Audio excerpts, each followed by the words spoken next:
Everyone, welcome to Study with Dipali. So here I am with my another video related to B.Ed subject Contemporary Indian and Education ka Unit 1.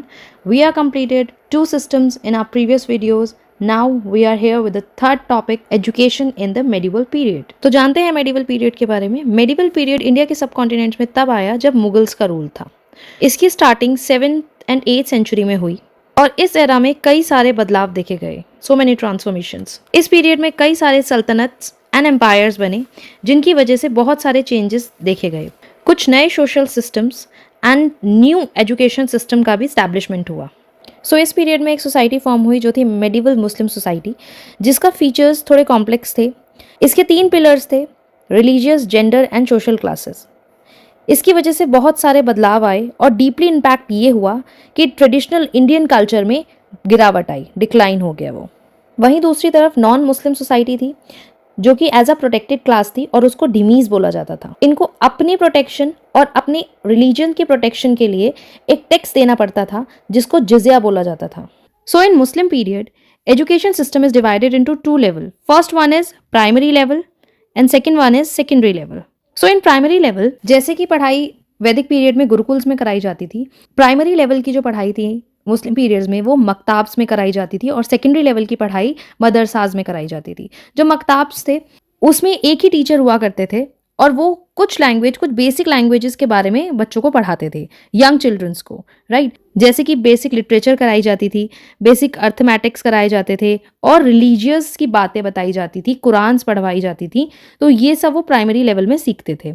Secondary level जो मदरसाज में होती थी उसमें advance studies कराई जाती थी, जैसे philosophies, history, higher academy. ये सब एजुकेशन सेकेंडरी लेवल में कराई जाती थी. को existing tradition, it's not a level. इसमें सिर्फ बताया गया है कि मुस्लिम पीरियड में गुरुकुल्स और पाठशालास को क्लोज नहीं कर दिया था परमानेंटली, उन्हें भी कंटिन्यू रखा गया था और उसमें भी हिंदू स्टूडेंट्स जो थे वो पढ़ा करते थे. तो अब इन लेवल्स के बारे में थोड़ा डीपली बढ़ते हैं. First is primary level. Primary level में फाउंडेशनल लर्निंग कराई जाती थी, मतलब कि बेसिक लर्निंग कराई जाती थी स्टूडेंट्स को, जो कि मकताब्स में कराई जाती थी. मकताब्स को बेसिक पिलर बोला जाता था बेसिक एजुकेशन देने के लिए, जो कि लोकेटेड होते थे मकताब्स नियर लोकल मॉस्क्यूज और समटाइम विद इन होम. मतलब कि आसपास ही मस्जिदों के पास या मस्जिदों में ही ये पढ़ाई कराई जाती थी. कभी कभार प्राइमरी लेवल एजुकेशन घर पर भी कराई जाती थी स्टूडेंट्स को. उन्हीं के एक ही सिंगल टीचर गाइड करते थे, यंग चिल्ड्रंस को पढ़ाया करते थे और फोकस करते थे उनके fundamental reading, writing and arithmetics पर. उनका कोर ऑब्जेक्टिव हुआ करता था रिलीजियस फेथ को बढ़ाना, बेसिक टीचिंग देना और लैंग्वेज स्किल जैसे कुरान पढ़ाना और एसेंशियल डेली रिलीजियस की प्रेयर्स उन्हें सिखाना. ठीक है, धर्म से रिलेटेड प्रेयर्स उनको सिखाना. सो अब पढ़ते हैं नेक्स्ट लेवल जो कि है सेकेंडरी लेवल के बारे में. सेकेंडरी लेवल एजुकेशन मदरसाज में कराई जाती थी. ये हायर एजुकेशन हुआ करती थी मेडिवल पीरियड में. इसमें कुछ इंटरनेशनल सेंटर्स भी इवॉल्व होते थे. इनका प्राइमरी गोल क्या था? मेन गोल था अपने धर्म को बचाना, अपने धर्म के बारे में डीपली पढ़ाना और अपने धर्म को ज़्यादा से ज़्यादा फैलाना. इस्लामिक लर्निंग कराई जाती थी, इस्लाम से रिलेटेड ही उन्हें सिखाया जाता था और अपने कल्चर के बारे में ही उन्हें पढ़ाया जाता था. रूलर्स जो थे, जो राजा महाराजा होते थे, वही उनको फाइनेंशियल सपोर्ट दिया करते थे. पैसे, एक्सपेंडिचर जो भी होते थे वो रूलर्स ही उन्हें प्रोवाइड कराया करते थे और ज़मीनें भी दिया करते थे उन इंस्टीट्यूट्स को बनाने के लिए. Next is Arabic and Persian language को ही डोमिनेंट लैंग्वेज माना जाता था, इसके बारे में सिखाया जाता था. सो चलते हैं नेक्स्ट टॉपिक की तरफ जो कि है करिकुलम एंड डिसिप्लिन. करिकुलम के बारे में अभी हमने पढ़ा. प्राइमरी स्टेज मतलब वही प्राइमरी लेवल और हायर एजुकेशन. प्राइमरी लेवल में वही फाउंडेशन लर्निंग कराई जाती है, कुरान्स वगैरह के बारे में, रिलीजियस की बातें बच्चों को सिखाई जाती हैं, है ना. हायर एजुकेशन में क्या होता है कि थोड़ा सा एक्सपेंड कर दिया जाता है, उसमें थोड़े कॉम्प्लेक्स सब्जेक्ट्स आ जाते हैं, जैसे कि इंक्लूड कर दिया जाता है ग्रामर को, फिलॉसफी, हिस्ट्री, एडवांस रिलीजियस और क्लासिक लिटरेचर वर्क को, right. So first is discipline. Discipline में क्या होता था? जो स्टूडेंट्स हैं वो जनरली एक्सपेक्ट किया जाता था कि वो सेल्फ डिसिप्लिन में रहें. एनवायरनमेंट जो होता था मकताब्स और मॉस्क्यूज और आपके मदरसेस का, वो बहुत ही स्ट्रिक्ट होता था. फिजिकल पनिशमेंट दी जाती थी स्टूडेंट्स को और ऑर्डर मेंटेन अगर वो ना करें. So next is examination. Examinations जो थे वो पीरियडिकली ही लिए जाते थे, मतलब जैसे फाइनल टर्म्स हमारे होते हैं उसी तरीके से फाइनल टर्म हुआ करते थे. ओरली और रिटन फॉर्म में दोनों तरीके से टेस्ट लिए जाते थे और अगर जो स्टूडेंट्स अच्छे मार्क्स लाते थे, टॉप स्टूडेंट्स को स्कॉलरशिप्स दी जाती थी आगे पढ़ने के लिए. मेडिवल पीरियड में गर्ल्स एजुकेशन कैसी थी? तो गर्ल्स एजुकेशन बहुत ही लिमिटेड थी मेडिवल पीरियड में. क्योंकि due to wide spread practices of पर्दा सिस्टम उस समय बहुत ही ज़्यादा फैला हुआ था। हर लड़की को पर्दा करना पड़ता था एट द टाइम वो एजुकेशन के लिए जा रही है, मदरसाज में जा रही है, so they have to follow the custom of पर्दा सिस्टम। सेकेंड इज कुछ सोशल कस्टम्स भी फॉलो करने पड़ते थे, और जो एजुकेशंस थी वुमेन के लिए वो बहुत ही मतलब रुकावटों भरी थी।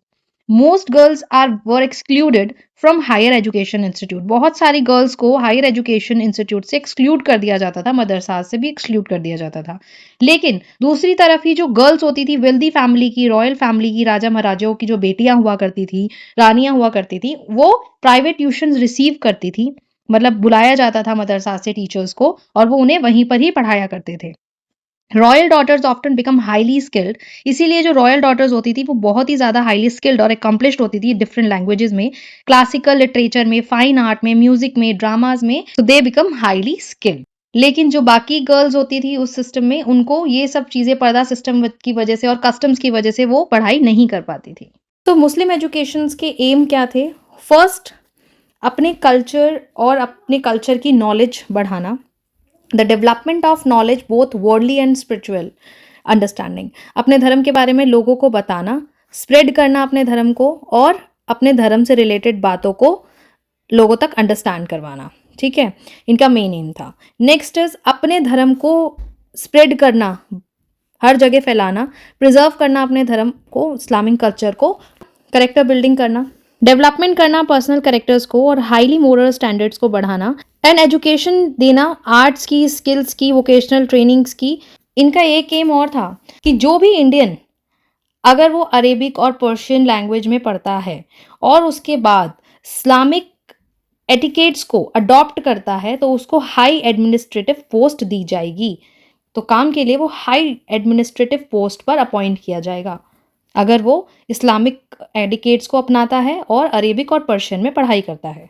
Main centres of Muslim educations are, Muslim educations के कुछ मेन सेंटर्स थे जो कि फेमस थे इस्लामिक लर्निंग के लिए, इंक्लूड दिल्ली में फिरोज़ाबाद, बदायूं, आगरा, फतेहपुर सीकरी, जौनपुर, ये सब थे main centres of learning. Agra was a major centre for medical science. Agra जो था वो मेजर सेंटर बना मेडिकल साइंस के लिए। And emperor Akbar was also include some subjects like Sanskrit, Vedic religious, ancient Indian philosophy in some selected school. तो कुछ schools में ये सब्जेक्ट्स इंक्लूड कराए गए by Akbar. So there are some teaching methods. First one is demonstration. Demonstration, teacher shows how to perform a task. So demonstration में जो teachers हुआ करते थे, जो उस्ताद हुआ करते थे, वो कुछ task perform करते थे और students उनको देखा करते थे, practice किया करते थे by repetition method, उस चीज़ को repeat कर करके, और उस चीज़ में फिर वो skill हासिल करते थे, masters हो जाते थे। Next system is monitorial system. Monitorial system में ओल्डर एंड एडवांस स्टूडेंट्स जो होते थे, जो पुराने बच्चे हुआ करते थे, वो एक्ट करते थे एज अ मॉनिटर, और जो यंग पीयर्स होते थे, जो न्यू स्टूडेंट्स होते थे, यंग बच्चे होते थे, उनको पढ़ाया करते थे, सिखाया करते थे। इससे क्या होता था, इससे जो टीचर्स की शॉर्टेज है उसमें बड़ी हेल्प मिलती थी और एज अ ट्रेन ग्रुप की तरह वो काम करते थे, और इसकी वजह से उनको ट्रेनिंग मिलती थी फॉर फ्यूचर एजुकेटर। फ्यूचर में टीचर बनने के लिए उनको ट्रेनिंग भी मिल जाती थी। The third system is Ustad and शागिर्द। Teachers were highly respected. Teachers जो थे वो हाईली रिस्पेक्टेड एक्सपर्ट्स हुआ करते थे, और जो स्टूडेंट्स थे जिनको शागिर्द बोला जाता था वो उनके कंट्रोल में ही रहते थे, बट इंजॉयबल रहते थे, enjoyed comfortable live in schools में, मकताब्स में, मदरसे में वो इंजॉय करके रहते थे। कोई इतना हार्शर डिसिप्लिन नहीं था, हार्शर कंडीशन नहीं थी जैसे कि वैदिक सिस्टम में हुआ करती थी। सो मुस्लिम पीरियड्स के सभी टॉपिक्स को पढ़ने के बाद अब हम इसके मेरिट्स और डिमेरिट्स देखते हैं। अच्छी बात ये थी इसमें कि गवर्नमेंट का सपोर्ट मिलता था, मींस जो रूलर्स होते थे वही फाइनेंशियल्स उन्हें सपोर्ट करते थे, लैंड भी देते थे स्कूल स्टैब्लिश करने के लिए, मदरसाज बनाने के लिए। नेक्स्ट इज फ्री एजुकेशन थी, फ्री ऑफ कॉस्ट बच्चे पढ़ सकते थे, फूड, एकोमोडेशंस सब कुछ प्रोवाइड होता था। स्कॉलरशिप्स मिलती थी, जो टैलेंटेड स्टूडेंट्स थे वो आगे बढ़ते थे, उन्हें फाइनेंशियल स्कॉलरशिप्स मिलती थी, फाइनेंशियल सपोर्ट मिलता था जिससे वो आगे की पढ़ाई, हायर स्टडी अपनी कर सके बिना किसी बर्डन के। एडवांस लर्निंग एंड स्किल्स में बच्चों को एडवांस नॉलेज दी जाती थी, वोकेशनल्स एंड स्किल्स ट्रेनिंग की। Excellence arrangement were made for advance educations. तो ये चीज़ें अच्छी थी, मेरिट्स थे इसके। अब इसके डिमेरिट्स क्या थे वो भी देख लेते हैं। First one is unequal funding. तो इसमें क्या था, मुस्लिम एम्पीरियर्स जो थे एक्सेप्ट अकबर, अकबर को छोड़ के बाकी जो मोस्ट एम्पीरियर्स थे वो फाइनेंशियल सपोर्ट सिर्फ इस्लामिक इंस्टीट्यूट्स को देते थे, मतलब मुस्लिम एजुकेशन के लिए वो फंडिंग देते थे और इग्नोर करते थे हिंदू स्कूल्स को, मतलब हिंदू स्कूल्स में फाइनेंशियल सपोर्ट नहीं करते थे। Next demerit is foreign language burden. इसमें क्या था, अरेबिक और पर्शियन लैंग्वेज को मैंडेट कर दिया था, ऑफिशियल लैंग्वेज बना दिया था, तो जो इंडियन स्टूडेंट्स थे उनके लिए वो एक एक्स्ट्रा बर्डन बन गया था क्योंकि उनको वो दोनों लैंग्वेजेस पढ़नी पड़ती थी नेटिव लैंग्वेजेस के साथ। Next is neglect of women education.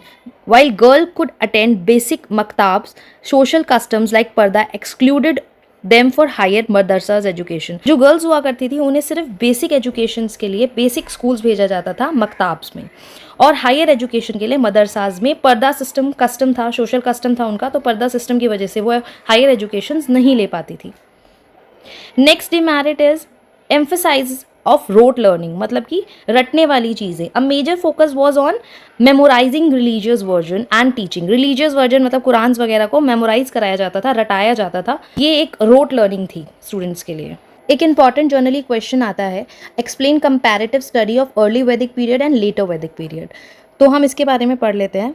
Early Vedic period मतलब स्टार्टिंग जब हुई थी वैदिक पीरियड की तो वो कैसा था, और बाद में लेटर वैदिक पीरियड में वो कैसा हो गया, मतलब उसके रूल्स क्या थे। इन दोनों के बीच में कंपैरेटिव स्टडी करनी है। पहले तो एजुकेशन जो थी वो दोनों में ही फ्री थी, राइट। दोनों ही पीरियड्स में प्राइमरी एजुकेशन घर पर और हायर एजुकेशन गुरुकुल में दी जाती थी, ये थी इनकी सिमिलैरिटीज, राइट। नेक्स्ट डिसिप्लिन और पनिशमेंट कैसी थी। अर्ली वैदिक पीरियड में सेल्फ डिसिप्लिन पे ज़्यादा ही एम्फेसाइज किया जाता था, ज़्यादा फोकस किया जाता था, और लेटर वैदिक पीरियड में एक्सटर्नल डिसिप्लिन पे ज़्यादा फोकस किया जाता था। फिजिकल पनिशमेंट जनरली अवॉइड की जाती थी अर्ली वैदिक में, और फिजिकल पनिशमेंट यूटिलाइज थी, देते थे लेटर वैदिक पीरियड में। टीचर्स और मैथडोलॉजीज में क्या है, प्राइमरली ओरल ट्रांसमिशन, मतलब सिर्फ पढ़ाया जाता था ओरली, और रोट लर्निंग थी, याद कराया जाता था। लेकिन लेटर वैदिक पीरियड में ओरल मेथड तो कंटिन्यू था, मतलब पढ़ाया तो सिर्फ ओरली ही जाता था, लेकिन उसमें ऐड कर दिया था drama, story telling, self study, ये सब चीज़ें इंक्लूड हुई थी। Access and equality. Early Vedic period में चिल्ड्रंस ऑफ एनी वर्नास, मतलब any caste include girls, gurukuls join कर सकती थी। बट लेटर वैदिक पीरियड में जो शूद्रास होते थे उनको कंप्लीटली डिनाई करा हुआ था, मतलब वो गुरुकुल में एंट्री नहीं कर सकते थे, और वुमेन्स को भी ऐसे सर्वली डिनाइड, वुमेन्स को भी डिनाई किया जाता था लेटर वैदिक पीरियड में। फिनिश होता है हमारा मेडिवल पीरियड मींस मुस्लिम पीरियड।